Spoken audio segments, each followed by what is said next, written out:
हर हर महादेव दोस्तों, केदारनाथ धाम में आपका स्वागत है। आज के इस व्लॉग में हम आपको डिटेल में बताएंगे कि आपको केदारनाथ किस वेदर में जाना चाहिए, कैसे मौसम में जाना चाहिए और क्या क्या लेकर जाना चाहिए। तो चलिए दोस्तों, आज का व्लॉग शुरू करते हैं। तो सबसे पहले अगर मैं आपको वेदर कंडीशंस के बारे में बताऊं तो केदारनाथ ट्रैक जब आप करेंगे तो नीचे शायद आपको मौसम ज़्यादा ख़राब ना मिले, मगर अगर आप मई जून के महीने में जा रहे हैं तो आप बारिश और तूफान के लिए रेडी रहिएगा। अपने साथ रेनकोट और जैकेट ज़रूर रखिएगा। आपके खाने का ज़रूरी सामान और पानी का बोतल हमेशा आपके साथ रखिएगा। ये 22 किलोमीटर का ट्रैक बहुत ही ज़्यादा मुश्किल तो नहीं है, मगर ऐसा भी नहीं है कि ये बहुत आसान है और इसे कोई भी कर सकता है। हेल्थ के साथ बिल्कुल भी कॉम्प्रोमाइज़ मत कीजिएगा। आराम से ब्रेक लेते लेते ऊपर तक जाइएगा। तो चलिए दोस्तों, आज का व्लॉग शुरू करते हैं। तो यहाँ पर हमने सिरसी में एक होटल में नाइट स्टे किया था, होटल कृष्णा। फिर हमारा दिन शुरू हो गया है, डे 1। सोनप्रयाग से हमने ट्रैकिंग की शुरुआत की है। सुबह 6:30 बजे तक हम सोनप्रयाग में पहुँच चुके थे। सिरसी से सोनप्रयाग तक आपको एक टैक्सी करनी पड़ेगी। फिर सोनप्रयाग से लेकर गौरीकुंड जाने के लिए आपको वहाँ से एक और टैक्सी लेनी पड़ेगी। उसके लिए आपको थोड़ी देर लाइन में लगना पड़ेगा। 7:30 बज चुके थे। हमने थोड़े से फ्रूट्स खाए और चलना शुरू किया। तो जो पिट्ठू या फिर बास्केट है उसका रेट स्टार्ट होता है 2500 बच्चों के लिए और बड़ों के लिए 3000 से शुरू होता है। घोड़े या फिर म्यूल राइड के लिए आपको 4 से 8,000 तक देना पड़ सकता है। तो यहाँ पर अब हम गौरीकुंड पहुँच चुके हैं क्योंकि मौसम बहुत ज़्यादा ख़राब हो रहा था और बारिश भी बहुत तेज़ आ रही थी, इसीलिए हमने बस वहाँ पर पैर धो के बाहर निकल गए वापस। ट्रैकिंग की हमने शुरुआत कर ली है। अब हम धीरे धीरे ऊपर जा रहे थे। यहाँ पे हर उम्र के लोग आते हैं, छोटे बच्चे से लेकर 80-90 साल के बुजुर्ग लोग भी आते हैं। बीच बीच पर हमने रुक के ब्रेक लिए थे पानी और जूस पीने के लिए, क्योंकि ये सफ़र बहुत ही ज़्यादा लंबा था और हम नहीं चाहते थे कि हम जल्दी रुक जाए। 22 किलोमीटर का रास्ता काफ़ी मुश्किल लगता है, मगर जब आप अपने फैमिली या दोस्तों के साथ जाते हैं तो आपका सफ़र काफ़ी जल्दी कट जाता है। यहाँ पर एक पॉइंट है जहाँ पे आप टिकट ले सकते हैं पिट्ठू और बास्केट के लिए। उसके लिए हमें 300 रुपये देने पड़े। तो अब हम पहुँच चुके हैं एक ब्रिज के पास। इसके पास एक बहुत सुंदर वाटरफॉल था। हमने यहाँ पे थोड़े से फ़ोटो खींचे और क्योंकि 2 बज चुका था इसलिए हमने ब्रिज के पास ही एक दुकान ढूंढा जहाँ पर हमने लंच कर लिया। आपको लंच के लिए वहाँ पर ज़्यादा ऑप्शंस नहीं मिलते हैं। वहाँ पर सिर्फ राजमा चावल, मैगी या फिर आलू के पराठे होते हैं। नीचे जो चीज़ आपको 50 रुपये में मिलता है वही ऊपर जाके 150 से 200 तक का हो जाता है। आप अपने साथ वाटर बॉटल कैरी करना मत भूलिएगा, क्योंकि ऊपर एक वाटर बॉटल 80 रुपये का मिलता है। नीचे मैगी आपको 50 से 60 रुपये में मिल जाएगी, मगर ऊपर आपको 80 से 90 रुपये देने पड़ सकते हैं। फिर जैसे ही हम आगे बढ़ते हैं ट्रैकिंग करने के लिए, हम यहाँ पर देखते हैं एक पहाड़ जिसके ऊपर एक वाटरफॉल स्नो में कन्वर्ट हो चुका है। क्योंकि हम मई के महीने में गए थे इसीलिए आपको बर्फ़ देखने को मिल सकता है, मगर अगर आप सितंबर या फिर अक्टूबर के महीने में जाते हैं तो शायद आपको ये बर्फ़ देखने का मौका ना मिले। वैसे तो ये बर्फ़ नीचे से काफ़ी सुंदर थे, मगर क्योंकि यहाँ पे पहले बारिश हो चुकी है इसीलिए यहाँ पर काफ़ी धूल मिट्टी और कीचड़ भी हो सकता है। थोड़ी देर बर्फ़ में खेलने के बाद हम आगे बढ़ जाते हैं और यहाँ पर फिर हमें देखने को मिलता है एक और वाटरफॉल। जैसे ही आप पहाड़ में ट्रैकिंग करते रहेंगे वैसे ही आपको सुंदर से सुंदर वाटरफॉल दिखते जाएंगे और काफ़ी सुंदर सीनरी आपको देखने को मिलेगी हर एक जगह से। हमने तो बहुत सारे पॉइंट्स पर रुककर बहुत सारे फ़ोटोज़ खींचे थे। यहाँ पर आपको थोड़ी सी गर्मी लगना शुरू हो सकती है, मगर आप एक जैकेट अपने साथ ज़रूर रखिएगा क्योंकि ऊपर मौसम बहुत ही ज़्यादा ख़राब हो जाता है। हमने तो हमारे साथ 5-6 रेनकोट भी रख लिए थे। तो फिलहाल 3 बज चुके हैं। हमने यहाँ पे थोड़ा सा ब्रेक लिया और मैगी खा ली। फिर वापस हमने देखे बर्फ़ के बहुत बड़े बड़े पहाड़, जहाँ पर कि बर्फ़ थोड़े से गंदे हो चुके थे क्योंकि यहाँ पर बारिश हुई थी। इस जगह पे बहुत ही ज़्यादा कीचड़ मिलेगा आपको, तो अगर आप ग्रिप वाले जूते नहीं लेते हैं तो शायद आप फिसल सकते हैं और इस मिट्टी में गिर भी सकते हैं।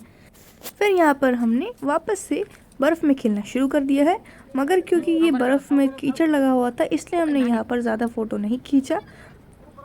फिर हमें यहाँ पर देखने को मिलता है एक बहुत ही प्रिटी सा सीनरी, जहाँ पर हमने खड़े होकर 5-6 फ़ोटो खींच लिए और फिर हमने शुरू कर दिया अपना ट्रैकिंग, क्योंकि बारिश का मौसम हो रहा था और थोड़ी थोड़ी बारिश गिर भी रही थी। जैसे कि आपको पता ही है, ऊपर जाते जाते आपका फ़ोन का चार्ज बहुत ही जल्दी ख़त्म होने लगता है। और जैसा कि आप देख सकते हैं मौसम भी बहुत ख़राब हो चुका है, बारिश शुरू हो चुकी है। आप आवाज़ से सुन सकते हैं कि कितनी ज़्यादा हवा चल रही होगी। इस वक्त पे ट्रैकिंग करना बहुत मुश्किल हो गया था क्योंकि हवाएं बहुत ज़्यादा तेज़ चल रही थी।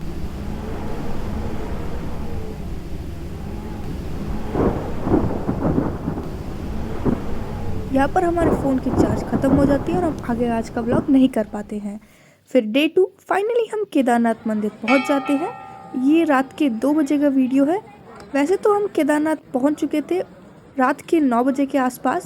काश हम ये चीज़ ब्लॉग में डाल पाते, मगर क्योंकि सबकी हालत बहुत ही ज़्यादा ख़राब हो चुकी थी, हमारे हाथ फ्रीज़ हो चुके थे, कोई भी अपना फ़ोन तक नहीं निकाल पा रहा था। मंदिर 3 बजे तक खुलता है। ये हम आपको वीडियो दिखा रहे हैं 2 बजे रात के। हम में से किसी को भी नहीं लग रहा था कि कल हम सुबह दर्शन करने के लिए जल्दी उठ पाएंगे। टोकन लेना तो दूर, हम तो खाना भी नहीं खा पा रहे थे। और क्योंकि हम 22 किलोमीटर मेहनत से ट्रैक करके आए हैं, हम ये मेहनत को ऐसे ही बेकार नहीं होने देते। हमने सोच लिया था कि चाहे जो भी हो जाए, हम कल सुबह केदारनाथ बाबा के दर्शन करके ही रहेंगे। हम सब सुबह 4:30 बजे तक नहा धो के रेडी हो चुके थे। हम टोकन के हिसाब से लाइन में लग चुके थे। सुबह का मौसम भी ज़्यादा कुछ अच्छा नहीं था, बहुत ही ज़्यादा बारिश हो रही थी, मगर फिर भी हमारा नसीब बहुत ही ज़्यादा अच्छा था क्योंकि फिर धूप भी होनी शुरू हो चुकी थी। तो फाइनली अब हम केदारनाथ मंदिर पहुंच चुके हैं। बहुत ही ज़्यादा लंबा लाइन लग रखा था। जैसे तैसे करके हमने 7 बजे तक दर्शन कर लिया था। दोस्तों एक सच बात बताऊं, जब आप 22 किलोमीटर ट्रैक करके ऊपर आते हैं, वो भी इतने ख़राब मौसम में, तो आपको ऐसा लगता है कि शायद आप मंदिर के दर्शन ना कर पाए। मगर जैसे ही आप भव्य केदारनाथ मंदिर के द्वार पे आते हैं, तो आप सारे दुख दर्द भूल जाते हैं। पीछे के हिमालयन पर्वत आपको ऐसा महसूस कराएंगे जैसे कि आप स्वर्ग में आ चुके हैं।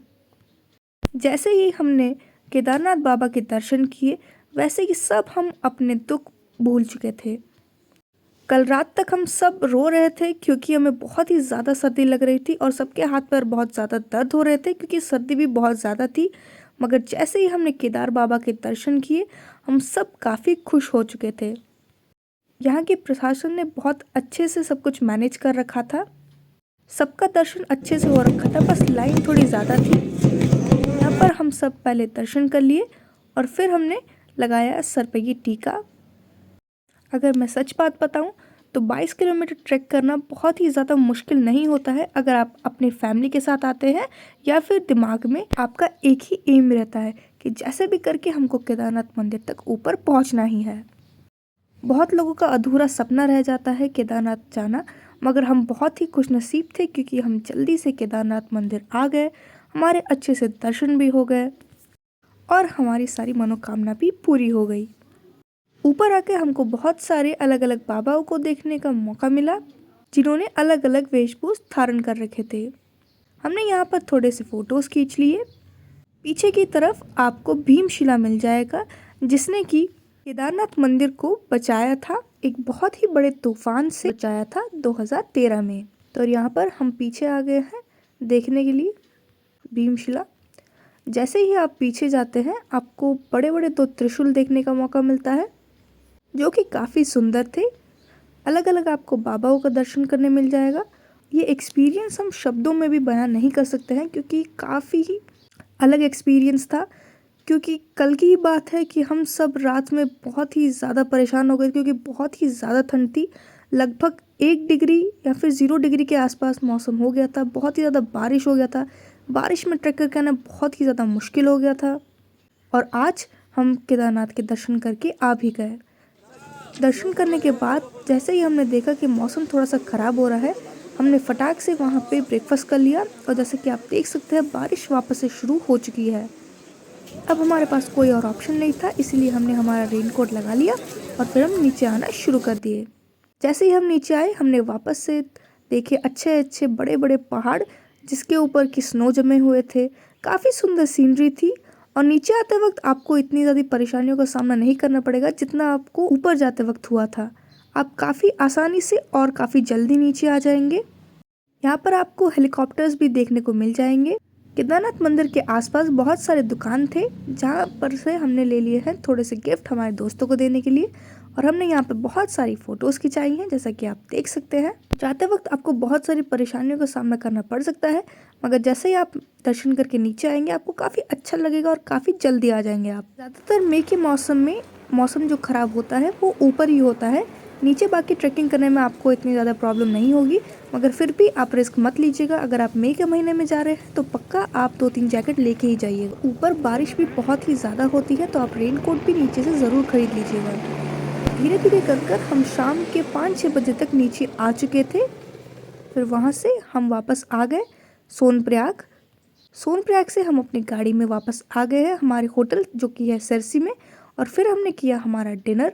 हम इस वक्त पर काफ़ी खुश हो गए थे क्योंकि हमारा केदारनाथ जाने का सपना पूरा हो चुका था और हम बिना किसी नुकसान के ऊपर से नीचे तक आ चुके थे, जबकि वहाँ पे बहुत सारे लैंडस्लाइड्स और बहुत सारी ऐसी प्रॉब्लम्स होती रहती हैं। फिर हम अगले दिन निकल गए हैं बद्रीनाथ के लिए। बद्रीनाथ का व्लॉग देखने के लिए हमारे चैनल को सब्सक्राइब और वीडियो को लाइक ज़रूर कीजिएगा। फिलहाल तो हम एंजॉय कर रहे हैं उत्तराखंड में सुंदर सुंदर वादियों और पहाड़ों के पीछे की दुनिया देखने।